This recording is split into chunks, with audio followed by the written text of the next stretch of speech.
Good day, everyone. This is Elder Keisha, and I want to welcome you to today's episode of Shifting Your Focus.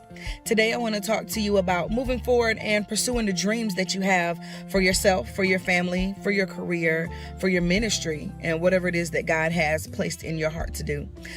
Even when your circumstances do not align with what it is that God has told you to do, I want to encourage you today to continue to move forward. Hear the voice of God and follow the voice of God. Don't allow doubt. Don't allow circumstances, non-ideal situations and circumstances to stop you from pursuing things. You may not have all of the resources that you feel like you need to have to move forward. You may not have the skill set or the ability or the finances to move forward in what God has called you to do. But if the Lord has told you to move, I want to encourage you on today, just move. It's going to require faith to move forward. Sometimes when you move forward, it doesn't look like last time. That's because God will be taking you into a new place. I want to share with you how I'm reminded in the Word of God. Let's talk about the children of Israel and their journey from captivity to the Promised Land. So the children of Israel were in Egypt. They were in Egypt. They were in bondage. They were enslaved. Moses was their deliverer. God used Moses to deliver them out of the bondage of the Egyptians. So they moved out of slavery and they ran into the Red Sea. When they got to the Red Sea, Moses followed the voice of the Lord. He lifted up his staff and stretched his arms out, and the Red Sea parted, and they walked over onto dry land. The children of Israel were freed from bondage and were delivered into the wilderness. The time of wilderness was a time of preparation for them to prepare to learn how to survive and to learn how to fight. Because in order to achieve their promise, they were going to have to drive out the enemy from the land that God had promised for them. So if you find yourself maybe in a wilderness situation now, and you are in pursuit of the promise that God has for you, you might have to step into the water this time before it parts.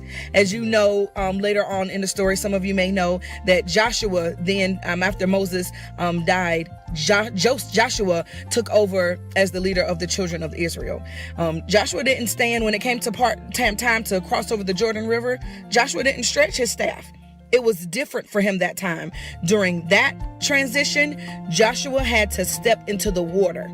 The elders, the priests, they had to step into the water first. So the first time, it looked a little different. They walked across on dry land. But this time, it was different. And that's because first time, they were walking from captivity into a wilderness. But this time, they went from a wilderness over into the Promised Land, and they were equipped with the skills, with the training, and everything they needed to be able to fight and to overtake the enemy to get the promise that God has for them. So if this time it looks a little different, don't fret.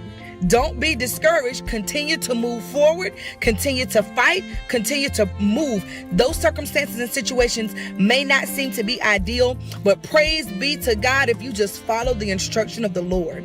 Follow the leading of His voice. Continue to move even in non-ideal situations. There is a promised land for you on the other side. The manifestation of God's promises will be there for you, but you just have to follow through and move even when circumstances aren't ideal. And even when things don't look like they're going to line up, especially if they don't look like last time. When things don't look like they did last time, rejoice, because you're not going to the same place. It's not going to look the same if you're going somewhere different. Praise be to God. I just want to say God bless you. I pray that this word was a blessing to you, and I look forward to talking to you again very soon. Have a wonderfully blessed day.